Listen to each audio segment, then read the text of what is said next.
Hello students, welcome back. I'm Radula Rajpuri. Well, in our previous class, we have discussed the topic characteristics of partnership and types of partnership. So, today we will continue our chapter.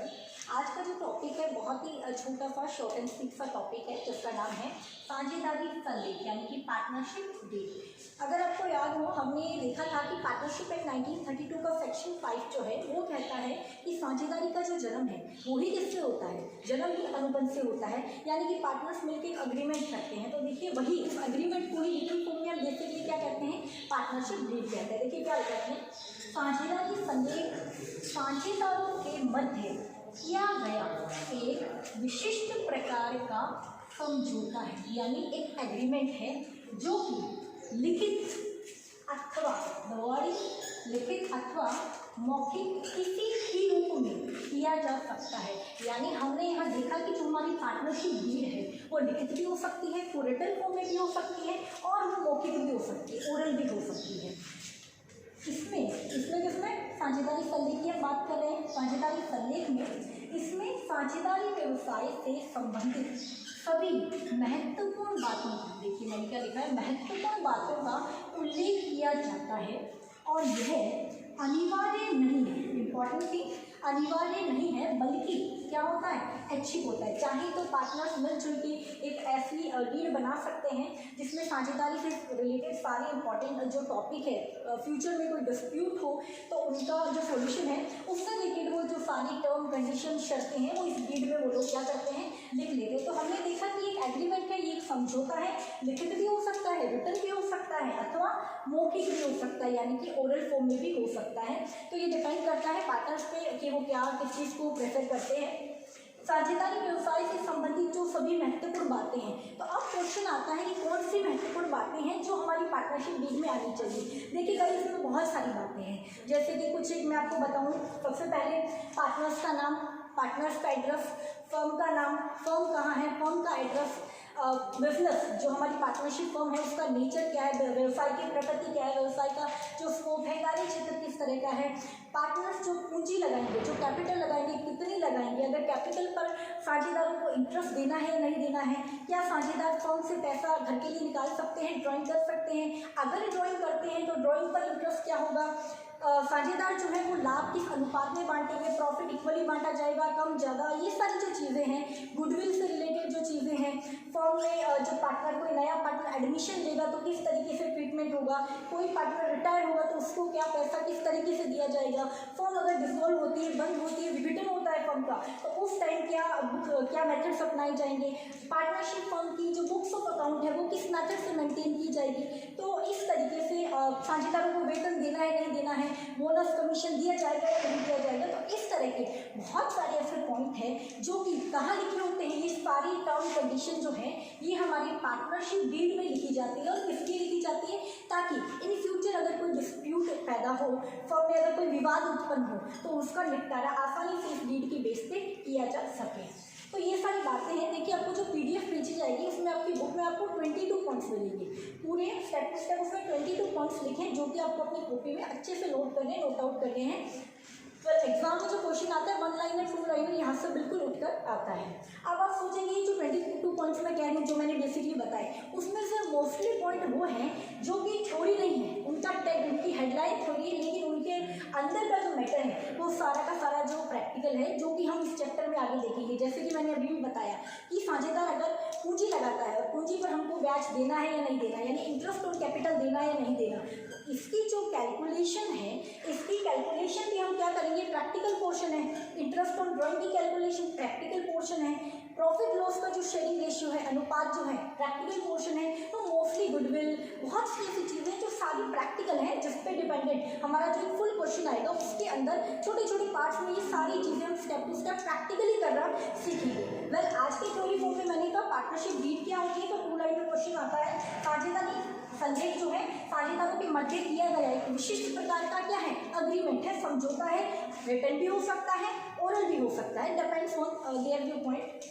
Well और हमने देखा इसमें लिखा क्या होता है, साझेदारी से संबंधित सभी महत्वपूर्ण बातों का उल्लेख होता है और मोस्ट इंपॉर्टेंट ये अनिवार्य नहीं होता, मतलब ये कंपल्सरी नहीं है कि सारी फर्म्स को ये बनाना ही बनाना है, बल्कि क्या होता है ये ऐच्छिक होता है।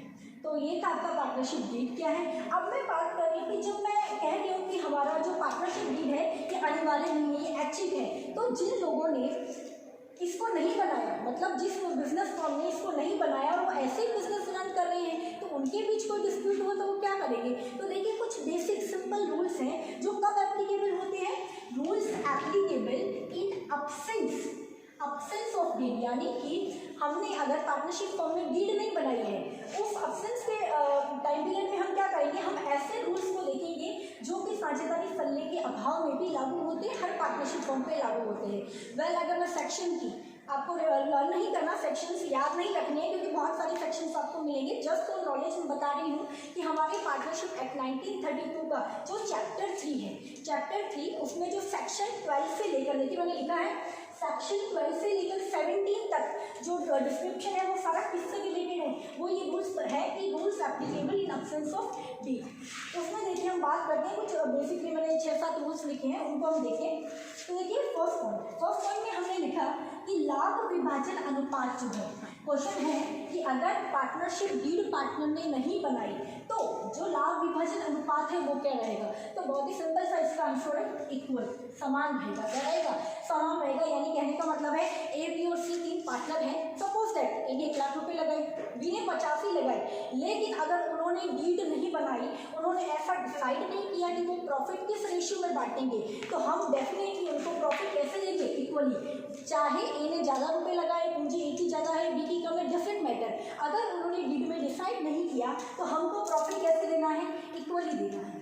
सेम वे में हम बात करते हैं सेकंड पॉइंट की। सेकंड जो पॉइंट है वो है पूंजी पर ब्याज, यानी कि इंटरेस्ट ऑन कैपिटल। तो देखिए पार्टनर्स बेसिकली पूंजी लगाते हैं फॉर्म में, हम सबको पता है। अब उस पूंजी पर साझेदारों को ब्याज देना है नहीं देना है ये डिसाइड होता है डीड में। अगर डीड में डिसाइड नहीं है, डीड में कुछ लिखा नहीं है इस बारे में, तो हम ये कहेंगे कि पूंजी पर जो ब्याज है गाइस, वो ब्याज यानी इंटरेस्ट ऑन कैपिटल नहीं दिया जाएगा, नहीं दिया जाएगा। पूंजी पर ब्याज बेसिकली आपको पता होना चाहिए कि जो फर्म है उसके लिए खर्चा है, ठीक है, और पार्टनर्स के लिए एक प्लस पॉइंट है, पार्टनर्स को बेसिकली मिलेगा और फर्म को पार्टनर को देना पड़ेगा, तो फर्म के लिए खर्चा है। Well in the absence of deed हम पूंजी पर ब्याज यानी इंटरेस्ट ऑन कैपिटल नहीं देंगे। थर्ड पॉइंट, आहरण पर ब्याज देखें, वर्ड आहरण यानी ड्रॉइंग। सपोज दैट किसी पार्टनर ने फर्म से रुपए निकाले हैं, इसको ड्रॉइंग हम सबको पता है। अब इस निकाले गए रुपयों पर फर्म पार्टनर से इंटरेस्ट लेना चाहेगी, लेगी या नहीं लेगी। अगर उन्होंने डीड में लिखा है तो डेफिनेटली लेगी, और अगर डीड में कुछ भी नहीं लिखा है तो इसका मतलब है कि कोई प्रावधान नहीं है। इन द अब्सेंस हम कहेंगे कि इंटरेस्ट ऑन ड्रॉइंग भी एप्लीकेबल नहीं होता है, कोई भी ब्याज जो है वो आहरण पर नहीं लिया जाएगा। आहरण पर जो ब्याज है वो फर्म का खर्चा हुआ इनकम, वो फर्म की इनकम है। क्यों, क्योंकि पार्टनर ने फर्म से रुपए निकाले और पार्टनर उस पर ब्याज फर्म को देगा, तो आहरण पर ब्याज फर्म की इनकम होती है। लेकिन जब डीड में डिसाइडेड नहीं है तो फर्म आहरण पर जो ब्याज है वो भी क्या है, वो भी नहीं लिया जाएगा। फोर्थ पॉइंट है साझेदारों को पारिश्रमिक। तो देखिए अगर डीड में लिखा है तो डेफिनेटली जो डीड में लिखा है उसे फॉलो करना है, और अगर कुछ नहीं लिखा है तो देखिए डीड के अभाव में हम कहेंगे साझेदारों को जो पारिश्रमिक है, जैसे वेतन है, सैलरी है, कमीशन है, बोनस है, तो ये सारी चीज़ें भाई नहीं देनी है, खुद से कुछ नहीं देना है। डिपेंड ऑन योर क्वेश्चन, अगर क्वेश्चन में कहा है डीड में डिसाइड है तो हमको देना है, और कुछ नहीं कहा इसका मतलब हमको नहीं देना है। फिफ्थ पॉइंट, साझेदारों के ऋणों पर ब्याज। देखिए ये बहुत ही इंपॉर्टेंट कॉन्सेप्ट मैं कहूँगी कि ऋणों पर जो ब्याज है।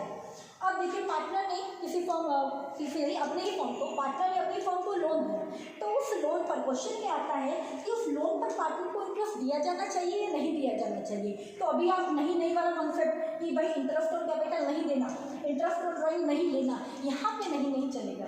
अगर किसी साझेदार ने फर्म को कोई लोन दिया है, फर्म को कोई ऋण दिया है, तो उस पर ब्याज जो है वो पार्टनर को दिया जाएगा। और वो कैसे दिया जाएगा, तो देखिए यहाँ पे लिखा है 6% पर एनम। वार्षिक शब्द जो है दैट इज वेरी इंपॉर्टेंट कि 6% वार्षिक की दर से साझेदार को उस ऋण पर क्या दिया जाएगा, ब्याज दिया जाएगा।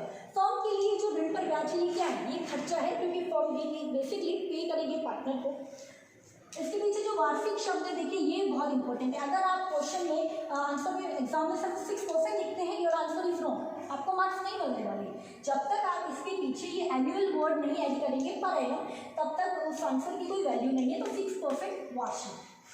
पॉइंट नंबर 6, प्रत्येक साझेदार को व्यापार संचालन मतलब बिजनेस को ऑपरेट करने के लिए और प्रबंध में हिस्सा यानी मैनेजमेंट में हिस्सा लेने का क्या है अधिकार है। क्यों? क्योंकि सारे पार्टनर हैं, सबने अपना अपना जिस तरीके से डीड में डिसाइडेड और डीड में नहीं डिसाइडेड डेफिनेटली सभी लोग मिलकर क्या करेंगे, बिजनेस को ऑपरेट करेंगे, मैनेजमेंट में हिस्सा लेंगे, तो ये उनका राइट है, उनका अधिकार है।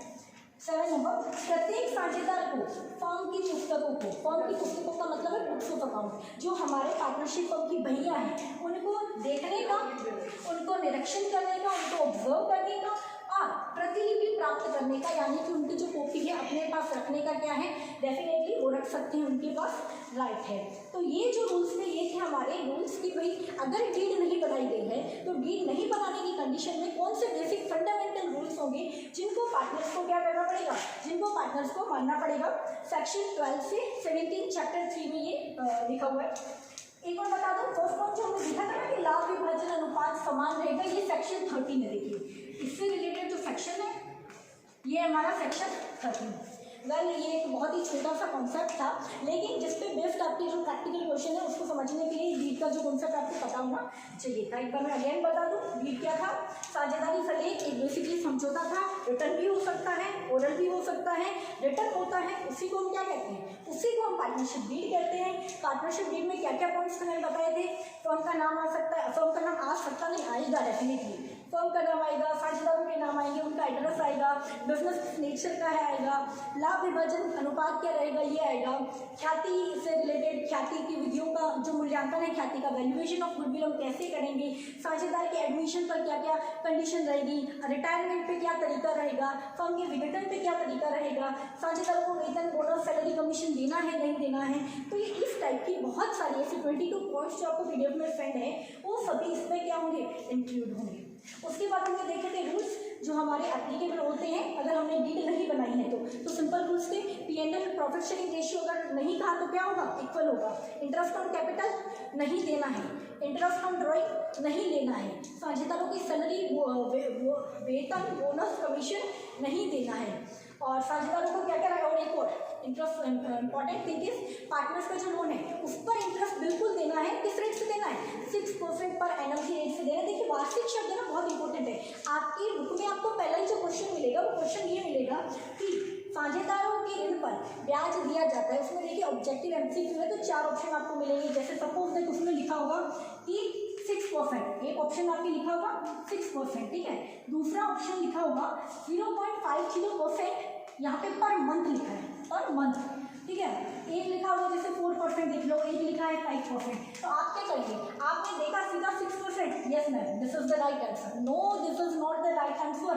आपको सिर्फ 6% नहीं देखना है, मैंने पहले भी कहा यहाँ पे लिखा है 6% पर एनम, वार्षिक वर्ड जो है वो बहुत इंपॉर्टेंट है, अगर हम 6% को कन्वर्ट करते हैं मंथ्स में कन्वर्ट करते हैं तो 6/12 करें कितना आएगा, 6/12 आप देखेंगे कितना आएगा, 0.50% आएगा। तो अगर हम मंथ में कन्वर्ट करें तो हमारा आंसर क्या होगा, आंसर ये होगा, लेकिन आप लोग क्या कर देंगे, आप 6% देखेंगे और टिक कर लेंगे, तो ये नहीं देखना है, हमको पूरा कंसेप्ट समझना है। 6% वार्षिक, इसका मतलब है अगर मैं इसको मंथ में लिखना चाहूँ तो मैं क्या लिखूंगी, मंथ में मैं अगर लिखना चाहूँ तो मैं कहूँगी 0.50% पर मंथ, ओके। तो इस तरीके से ये था कि साझेदारों के ऋणों पर ब्याज बिल्कुल दिया जाएगा और यूनिटी रेट्स रहेगी, साझेदारों को व्यापार में संचालन करने का, मैनेजमेंट में हिस्सा लेने का अधिकार है, प्रत्येक साझेदार को फर्म की पुस्तकों को देखने, निरीक्षण करने और प्रतिलिपि लेने का अधिकार है। तो this was the simple short and simple concept, I hope you all understand it, all the best, thank you.